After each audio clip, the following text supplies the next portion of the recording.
Hello, welcome to the VOD Weekly News Recap. I am Isatou Sowe. President Adama Barrow today officially launched the preparatory activities for the commemoration of Janjanbure's bicentenary anniversary during a breakfast meeting with his office alongside with National Center for Arts and Culture and the National Organizing Committee for Janjanbure's 200 years anniversary, organized to raise funds for Janjanbure's upcoming annual festival that will take place from 4 to 7 January 2024. The commemorative activities will be led by Honorable Hamed Nkeba, the Minister of Tourism and Culture, under the theme Celebrating Homecoming and Our Heritage, with the aims to stimulate cultural revival, building a bold rural tourism package, and promote Gambian social cohesion. The meeting was attended by Minister of Tourism and Culture, Governor of CRL, senior government officials, and business tycoons. During the meeting, President Barrow narrates that those days, Janjanbure was the biggest shopping center in the province, where him and his family goes for shopping back in 1975 to 1976, saying that whomsoever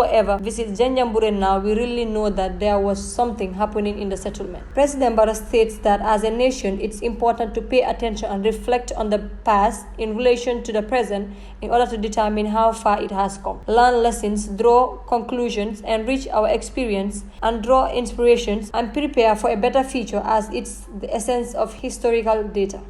So that's why today we are gathered here. I am still on holidays officially, but I said no. This day is history. This day is about our culture, and this day is a big day. It's a day about Janjanbure. It's a day about this country.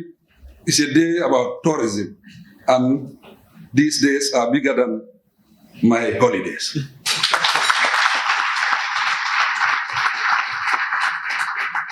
Hamed Nkeba, Minister of Tourism and Culture, expressed gratitude to the attendees and said that his ministry is eager to build cultural history at the center of national development through the boosting of tourism, building a cohesive society, and forging a strong sense of cultural pride among the citizens. This is why we wish to commemorate the bicentenary with a festival of history and culture slated for the 4th, 7th January 2024 at Janjanbure Sierra under the theme Celebrating Homecoming and Our Heritage. It is my fervent hope that the esteemed patrons will be able to give us the support we need to ensure a successful festival. The late breakfast with His Excellency is an innovative fundraising event, and it's our pleasure to invite you to come and sit by me and have a good bite at the local delicacy that are ready for eating. Your Excellency, Mr. President, we owe you a million thanks for taking of your leave to come all the way to attend. You are the great patron of Gambian heritage and culture. Thank you, Mr. President. Thank you, all the patrons, the NOCs, and all who supported this, including the community of Janjanbure, Georgetown. Thank you, Mr. President. Janjanbure, known as Great Town, is a historical town nestled on the banks of the Gambia River in the Central River region of the Gambia. With its fascinating past, natural beauty, and vibrant culture, Janjanbure has emerged as a captivating destination for travelers seeking to immerse themselves in the unique African experience. Janjanbure was originally established as a British colonial settlement in 1832. Damale wuruta Gambia.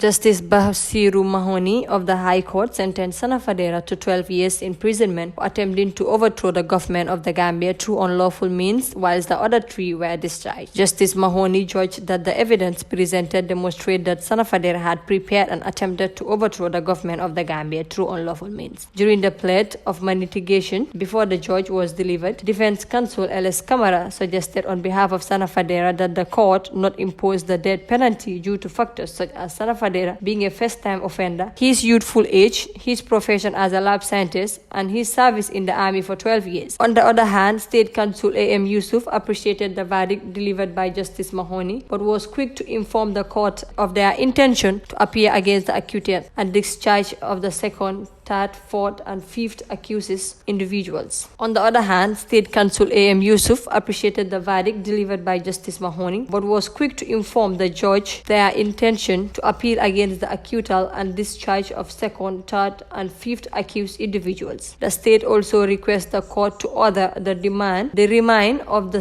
discharged persons pending the hearing and determination of the appeal of the High Court. The State Counsel argued that despite the absence of loss of life, the punishment of treasury is capital punishment, and several sentences would serve as a deterrent against future attempted coups. State Counsel opposed the application of the remand of the 3 people who had already been acquitted and discharged by the court. He ascertained that there were no charges in circumstances that warrant their confinement, as they should be able to enjoy their freedom granted by the court. The final ruling, Justice Mahoney invoked Section 29 of the Criminal Code and sentenced Corporal Fadera to 12 years imprisoned for the offense of treasury. As the second, third, and fifth accused persons, they were granted bail in the amount of 100,000 each, with one Gambian surety pending the appeal of the court. To summarize, Sada Fadera was found guilty for treasury.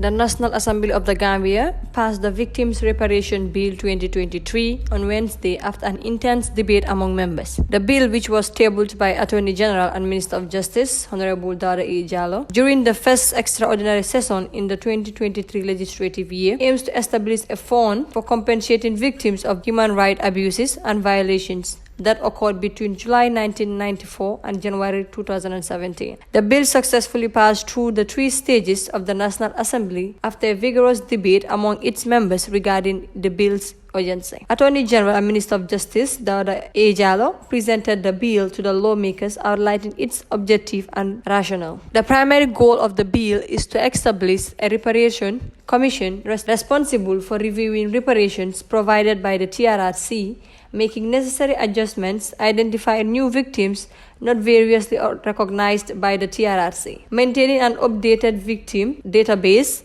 and formulating and publishing guidelines and procedures for granting reparations. The minister highlighted that the commission would determine the cost of reparations, establishing various objective criteria for evaluated victims and their entitlements. Furthermore, he pointed out that reparations extend beyond financial compensation, encompassing various other aspects. After the debate, every member of the National Assembly in attendance casted their votes in favor of the bill, securing its passage. Some selected National Assembly members of the Parliament on Thursday marched out of the chambers following the announcement of the former President's bill by the Speaker to be considered under the certificate of emergency. A vote was held in which 30 members voted in favor of considering the bill under the certificate of emergency, while 17 voted against it. This bill aims to provide a retirement package for the presidency. If passed into law, the former president will be entitled to an office furnished and equipped to a standard of a cabinet level with a minimum of 4 staff members, including a personal assistant and personal secretary. Additionally, the former president will be entitled to a monthly pension equal to the monthly salary to the current president. The former president will be provided with fully furnished residence, including utilities and other necessary facilities for their comfort. If they prefer to reside in their residence, the government will be responsible for maintaining it and providing service such as telephone, internet, and other amenities. Furthermore, 2 cooks, 4 housekeepers, and 2 gardeners will be provided by the former president. Diplomatic passport will be issued for the former president and their spouse for life. They will also be covered by an insurance policy for medicine and dental treatments, including option for treatment abroad. Moreover, the president will be provided with 3 chauffeur drivers alongside fuel, maintenance, tax, and insurance every 5 years. These vehicles will be replaced with new ones. Police protection will be provided for the former president and their spouse for life. Lastly, a state-funded 1-month annual vacation will be granted to the former president, their spouse, and 1 accompanying staff member. However, the bill was successfully passed by the National Assembly. Thank you for watching. That was Isatou Sowe reporting for VOD.